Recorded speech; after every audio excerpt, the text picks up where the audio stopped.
అందరికీ good morning అండి. ఇవాళ మూడు ఇష్యూస్ మీద ఈ ప్రెస్ మీటింగ్. ఫస్ట్ 2 ఇష్యూస్ నుంచి మన ఈ బెట్టింగ్ క్యాంప్స్ మీద మన నిజామాబాద్ పోలీసులు 2 పెద్ద గ్యాంగ్లు పడుతున్నారు. దాని మీద ప్రెస్ మీటింగ్ ఇనిషియల్లీ. దాని తర్వాత ఒకటి నుంచి మన జరిగిన ఒక మర్డర్ కేసులో మన టౌన్ పోలీసులు చాలా కష్టపడి వాళ్ళని చేసుకోవడం జరిగింది, వాళ్ళు పట్టుకోవడం జరిగింది. అలాంటి మూడింటి గురించి మాట్లాడుతున్నాం. ఫస్ట్ థింగ్ వచ్చి ఫస్ట్ కేసు నాన్ 5 years లిమిట్తో నలుగురు అక్యూజ్ పట్టుకున్నాం. ముజీబ్ అహ్మద్, షేక్ నదీర్, షేక్ జునైద్, షేక్ రెహమాన్ అనేవాళ్ళు. వీళ్ళు ఒక బెట్టింగ్ యాప్, ఒక ర్యాకెట్ ని రన్ చేస్తున్నారు. ఈ ర్యాకెట్ ద్వారా ఈ సంవత్సరంలోనే సుమారు 88 లక్షల లావాదేవీలు ఒక పర్సన్ ముజీబ్ ద్వారా దిగొచ్చింది. ఈ ముజీబ్ అనే అతను ఈజ్ ఎన్ ఏజెంట్. ఈ బెట్టింగ్ యాప్స్ మొత్తం ఎట్లా నడుస్తుంది అంటే ఆన్లైన్. ఇతను ముజీబ్ అనే అతను ఇంతకుముందు పత్తాలు ఆడే అలవాటు ఉండేది. దాని ద్వారా ఇతను నాందేడ్లో సచిన్ అనే అతని దగ్గరికి వెళ్ళి ఏజెంట్ అవ్వడం, తర్వాత ఏజెంట్ ఎట్లా యాడ్ చేయాలి, డబ్బులు ఎట్లా జనాలు ఎట్లా మధ్య పెట్టాలి, తర్వాత వాళ్ళ ఏజెంట్ ఎట్లా యాడ్ చేయాలనేది అంతా నేర్చుకుని ఇక్కడికి వచ్చి దాదాపు ఒక 1000 మంది దాకా యాడ్ చేశాడు. ఈ ఐపీఎల్ సీజన్ లోనే మనకి 200 మంది యువకులు దాంట్లో బెట్టింగ్ డబ్బులు పెట్టారు. అంటే మన నిజామాబాద్ జిల్లాలో 200 మంది అమాయకులు పేద ప్రజల దగ్గర నుంచి డబ్బులంతా బెట్టింగ్ యాప్ లో పెట్టడం. వాళ్ళు పెట్టిన డబ్బులు ఇతనికి 7% కమిషన్ కింద, ఈ ఏజెంట్ కమిషన్ కింద ఇతను తీసుకునేవాడు. ఈ ఏజెంట్ ఎట్లా ఉంటుందంటే ఎవరైనా బెట్టింగ్ లో ఆ యాప్ లో డబ్బులు పెట్టాలన్నా కూడా, లేదంటే ఏమన్నా చేయాలన్నా కూడా ఈ ఏజెంట్ డబ్బులు ట్రాన్స్ఫర్ చేయాలి. ఆ ఏజెంటే ఆ యాప్ లో డబ్బులు పెడతా ఉంటాడు. అండ్ గెలిచే ఈ డబ్బులన్నీ కూడా వేరే మెథడ్స్ లో, ఈ సచిన్ అనే ధర్మాబాద్ లో ఉన్న అసలు మెయిన్ మాస్టర్ కంట్రోలర్ ఎవరు ఉన్నారు అతనికి వేరే మెథడ్స్ లో పంపించేవాడు. లైక్ ఫోన్ పేలో మీకు తెలిసిందే, ఫోన్ పేలో ఒక రోజు లిమిట్ ఎంత ఉంటుంది? 1 లక్ష రూపాయలు. ఐఎంపిఎస్ లో మనం వాళ్ళ ఆన్లైన్ ట్రాన్స్ఫర్ 5 లక్షలు. మిగతా డబ్బులు ఇంకా అతనికి ఇవన్నీ కాకుండా డైలీ మిగతా లిక్విడ్ క్యాష్ వస్తుంటే అతను విత్డ్రా చేసుకుని ఇక్కడ నుంచి క్యాష్ పంపించడం ధర్మాబాద్కి ఇవన్నీ చేస్తూ ఉండేవాడు. అయితే నిన్న మన ఇన్ఫర్మేషన్ ప్రకారం మనం ఆ ఏరియాలో రైడ్ చేస్తే అతను నిన్న క్రికెట్ మ్యాచ్ జరుగుతుంది, బెట్టింగ్ చేస్తూ లైవ్ లో దొరికాడు. అతని దగ్గర నుంచి ఒక 50,000 నగదు, 5 సెల్ ఫోన్లు, బ్యాంక్ పాస్బుక్, క్రెడిట్ కార్డు ఇట్లా అన్ని మనం చెక్ చేయడం జరిగింది. అతను తన కన్ఫెషన్ లో different apps, all panel exchange అని, 11x గేమ్ అని, గెట్ బెట్స్ 5673 అని, కరీ మ్యాచ్ అని, వెల్ బెట్ అని, విఐపి ట్రిపుల్స్ అని, ఇట్లా తర్వాత ఏబీపీ భారత్ మట్కాని, ఇట్లా డిఫరెంట్ వెబ్సైట్స్ ద్వారా యాప్ బెట్టింగ్ నడిపించేవాడని చెప్పాడు. అండ్ ఎవరి దగ్గర నుంచి డబ్బులు ఎట్లా తీసుకునేవాడు అవన్నీ కూడా మనకి ఫైనాన్షియల్ ఇన్వెస్టిగేషన్ లో లేదు కదా, ఫోన్ ట్రాన్సాక్షన్స్ కానీ బ్యాంక్ ట్రాన్సాక్షన్లు కనపడ్డాయి. అట్లానే ఎవరైతే మెయిన్ బెట్టింగ్ రన్ చేస్తున్నాడో అవి కూడా టీమ్ ఫామ్ చేసుకుంటారో పట్టుకోవడం జరుగుతుంది. ఇది 1 కేసు వచ్చేసి మన టౌన్ 5 years ఇస్తాయి. ఇంకో బెట్టింగ్ కేసు కూడా జరిగింది, దట్ ఈస్ మన ఆర్మూర్ పిఎస్ లిమిట్ లో. దీంట్లో బెట్టింగ్ మట్కాతో పాటు ఫైనాన్స్ అని కూడా పట్టుకోవడం జరిగింది. ఇప్పుడు ఎట్లా ఉంటుందంటే ఒక బెట్టింగ్ అనేది ఒక వ్యసనం, సప్త వ్యసనాల్లో అది పెద్ద ఒక వ్యసనం. ఈ బెట్టింగ్ వ్యసనంతో అయిపోయిన తర్వాత జనాలకి డబ్బులు కావాల్సి వస్తుంది, ఉన్న డబ్బులన్నీ అయిపోయినాయి. సో వాళ్ళ బైకులు కూడా తీసుకుని కుదవబెట్టుకుని ఆ డబ్బుల్ని ఈ బెట్టింగ్ కోసం వాడడానికి వీళ్ళందరూ హెల్ప్ చేసిన ఒక గ్యాంగ్ గా ఫామ్ అయ్యి దీనిలో 3 ముఖ్యంగా ఉన్నారు. గట్టడి గౌతమ్, దయాల్ సునీల్, తర్వాత జూజు రంజిత్ అని.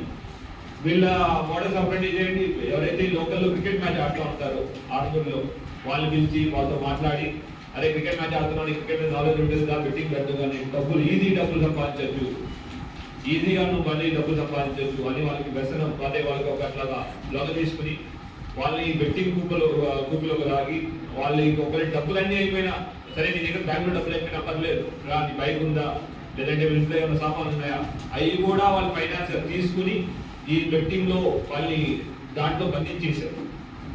సో నిన్న మన ఇన్ఫర్మేషన్ ప్రకారం, పక్క ఇన్ఫర్మేషన్ ప్రకారం అంటే మన ఏసీపీ ఆర్మూర్ గారు, తర్వాత మన task force ACP, additional ACP గారు శ్రీనివాస్ గారు, వాళ్ళిద్దరి యొక్క మొత్తం ఇన్ఫర్మేషన్ తో లోకల్ పోలీసులు సత్యనారాయణ, ఇన్స్పెక్టర్ సత్యనారాయణ, తర్వాత అంజయ్య టాస్క్ ఫోర్స్ ఇన్స్పెక్టర్, తర్వాత ఎస్ఐ మహేష్, ఆర్మూరు పిఎస్ లో ఉన్న వాళ్ళందరూ కష్టపడి దీనిలో వీళ్ళందరినీ పట్టుకోవడం జరిగింది. ఇక్కడ నేను mobile phones 5 mobile phones, 4 mobile phones seize చేశాం. దాంట్లో మంచి మంచి కంపెనీ వివో ఉన్నాయి, వన్ప్లస్ ఉంది, పోకో ఉంది, లావా ఉంది. అట్లానే 34 వెహికల్స్, 34 2 వీలర్స్ ఈ బెట్టింగ్ కోసం వీళ్ళందరూ కుదవ పెట్టిన 34 టూ వీలర్స్ కూడా ఈ సునీల్ దగ్గర నుంచి మేము సీజ్ చేయడం జరిగింది. సో ఇలా ఈ 2 ఆపరేషన్స్ చాలా కష్టపడి చేశారు. ఒకటేమో నిజామాబాద్ టౌన్ 5 పిఎస్ లిమిట్స్ లో ఉన్న ఎస్ఐ గారు, తర్వాత ఎస్ఐ గంగాధర్, సిఐ సురేష్, తర్వాత మిగతా అందరూ శ్రీనివాస్ ఎస్ఐ శ్రీనివాస్, తర్వాత ఏసీపీ వెంకటరెడ్డి గారి ఆధ్వర్యంలో లోకల్ పోలీసులు అంతా కష్టపడి దాంట్లో పట్టుకున్నారు. దీంట్లో ఆర్గోర్ పోలీసులు అందరూ కష్టపడి పట్టుకున్నారు. వాళ్ళందరికీ మేము అభినందిస్తున్నాం. కానీ దీని ద్వారా ఈ మీడియా మిత్రుల ద్వారా ఒక విజ్ఞప్తి ఇవ్వాలనుకున్నాం అందరికీ. తెలంగాణలో మన తెలంగాణ గేమింగ్ యాక్ట్ ప్రకారం ఆన్లైన్ కానీ ఆఫ్లైన్ కానీ ఎటువంటి రకమైన బెట్టింగ్ కానీ ఇక్కడ పర్మిషన్ లేదు. ఈ 2 నిషేధం.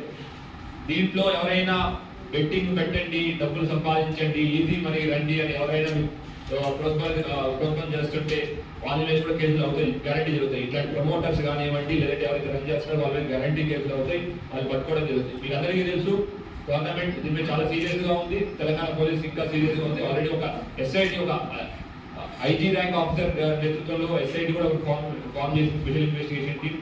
ఇట్లానే మనం కూడా తెలంగాణలో మన నిజామాబాద్ లో స్పెసిఫిక్ గా ఇటువంటి బెట్టింగ్ రిలేటెడ్ యాప్స్ కానీ బెట్టింగ్ రిలేటెడ్ ఇష్యూస్ కానీ ఉంటే దాని స్పెషల్ ఫోకస్ పెట్టాం. మీరు అందరూ 10వ నెలలో ఇక్కడ తెలంగాణలో మన ఎర్పల్లిలో 30 కుటుంబాలు చెందిన 3 సూసైడ్ చేసుకున్నారు. దాన్ని మళ్ళీ మేము సూసైడ్ నుంచి తీసి అబేట్మెంట్ ఆఫ్ సూసైడ్, తర్వాత అటెంప్ట్ మర్డర్ కేసుల కింద తీసుకొచ్చి ఎవరైతే బెట్టింగ్ యాప్ వాళ్ళు కూడా ఎందుకు ఉంటే బెట్టింగ్ కుప్పంలో పడి వాళ్ళు అప్పులు చేసి వాళ్ళ ప్రాణం వాళ్ళు తీసుకున్నారు. అట్లానే ఇది కూడా వాళ్ళు ఆ కేసు మళ్ళీ మేము రీఓపెన్ చేయడం జరిగింది. యాప్ ఏవైతే ఉన్నాయో దీని ద్వారా బెట్టింగ్ పెట్టో దాన్ని కూడా ఐడెంటిఫై చేయడం జరిగింది. యాప్ వచ్చి మేము ఫైనాన్షియల్ ఇన్వెస్టిగేషన్ ద్వారా ఎవరి దగ్గర మనీ ఏదైతే వాళ్ళు కూడా పట్టుకోవడం జరుగుతుంది. అట్లానే మనకి మొన్న ఒక కేసు రూరల్ పోలీస్ స్టేషన్లో ఒక యువకుడు బెట్టింగ్ లో డబ్బులు పోయినాయని ఆత్మహత్య చేసుకున్నాడు. ఇట్లాగా ఆత్మహత్యలు చేసుకోవడం చాలా కలిసి వస్తుంది. యువత మంచి భవిష్యత్తు ఉన్న ఎంతో బంగారు భవిష్యత్తు ఉన్న యువత ఈ బెట్టింగ్ వల్ల పడి వాళ్ళ ప్రాణాలు పోగొట్టుకుంటున్నారు. మనం యాజ్ సొసైటీ లేదంటే పోలీస్ మేము అందరికీ ఒక పిలుపునిస్తున్నాం. ఒకవేళ ఎవరైనా ఇటువంటి బెట్టింగ్ దాంట్లో ఉన్నా, బెట్టింగ్ ఒకవేళ వాళ్ళు ఎందుకు ఆత్మహత్య చేసుకున్నారని స్టడీ చేస్తే ఏమైందంటే వాళ్ళకి ఇది అవమానం ఫీల్ అయ్యి, లేదంటే ఎవరైనా చిన్న చూపు చేస్తారని ఏదో ఒకటి ఆ భావన వల్ల వాళ్ళు ఆ ఎక్స్ట్రీమ్ స్టెప్స్కి వెళ్తున్నారు. ప్లీజ్ పోలీస్కి ఇంటిమేట్ చేయండి. ఎటువంటి ఇందాక కేసుల్లో కూడా మేము ఎక్కడ ఎవరైతే విక్టిమ్స్ ఉన్నారో వాళ్ళ పేరు ఎక్కడ డిస్క్లోజ్ చేయట్లేదు. వెరీ మెయిన్ రీజన్ వాళ్ళ యొక్క ఐడెంటిటీని కాపాడాలి. వాళ్ళు వచ్చి బయటకు వచ్చి చెప్పినందుకు మేము వాళ్ళకి సహాయపడాలని ఉద్దేశంతో వాళ్ళ ఐడెంటిటీని ఎక్కడ రివీల్ చేయట్లేదు. అట్లానే ఎవరైనా ఈ బెట్టింగ్ కూపంలో పడిపోయి ఉన్నారు అనుకుంటే ప్లీజ్ మాకు ఇంటిమేషన్ ఇవ్వండి, లేదంటే మాకు పోలీస్ రీచ్ అవ్వండి. 1930 కానివ్వండి, డైల్ 100 కానివ్వండి, లేదంటే లోకల్ పోలీస్ స్టేషన్ కానీ రీచ్ అవ్వండి. మేము విల్ ప్రొటెక్ట్ యువర్ ఐడెంటిటీ. అట్లానే మిమ్మల్ని మోసం చేసి బెట్టింగ్ యాప్లో వలలో లాగిన వాళ్ళని గ్యారంటీ వాళ్ళ మీద యాక్షన్ తీసుకోవడం జరుగుతుంది. అట్లానే తల్లిదండ్రులు కూడా విజ్ఞప్తి, మీ పిల్లలు ఎవరైనా ముభావంగా ఉన్నా కానీ, లేదంటే ఇన్ని ప్రాబ్లమ్స్ ఇది ఏదో రకంగా వాళ్ళు బిహేవ్ చేస్తుంటే కూడా ప్లీజ్ పిల్లలతో మాట్లాడండి. ఏంటి ఇబ్బంది కనుక్కోండి. ఒకవేళ ఇట్లాంటి బెట్టింగ్ భూతానికి కానీ, లేదంటే బెట్టింగ్ అనే కాదండి, ఎటువంటి వ్యసనానిలోనైనా మీరు తెలుసుకుని మాకు తెలుసుకుని మీరు మాట్లాడితే పిల్లలు అటువంటి ఎక్స్ట్రీమ్ స్టెప్స్కి వెళ్ళరు. సో అదొక చిన్న రిక్వెస్ట్. తర్వాత బెట్టింగ్ అనేది టెర్రరిస్ట్ యాక్టివిటీస్ లాంటిది. బెట్టింగ్ ఎవరైతే ప్రమోట్ చేస్తున్నారో ఎవరైనా కానివ్వండి, వాళ్ళు కూడా సైబర్ టెర్రరిస్టే. వాళ్ళ మీద అంతే స్ట్రిక్ట్గా మేము యాక్షన్ తీసుకోవడం జరుగుతుంది. మీకు తెలిసి కానీ మీ ఏరియాలో ఎవరైనా బెట్టింగ్ ఆడుతున్నట్టు కానీ ఇటువంటి ఇన్ఫర్మేషన్ ఉన్నా ప్లీజ్ మాకు షేర్ చేయండి. వాళ్ళ మీద స్ట్రిక్ట్ యాక్షన్ తీసుకోవడం జరుగుతుంది. అందులోనూ మేము సెక్షన్స్ నార్మల్ గేమింగ్ యాక్షన్ కాకుండా వీటిని బెట్టింగ్ ని ఆర్గనైజ్డ్ క్రైమ్ కింద మేము ట్రీట్ చేస్తున్నాం. అందుకు దానికి అనుగుణంగానే సెక్షన్ పెట్టడం జరిగింది.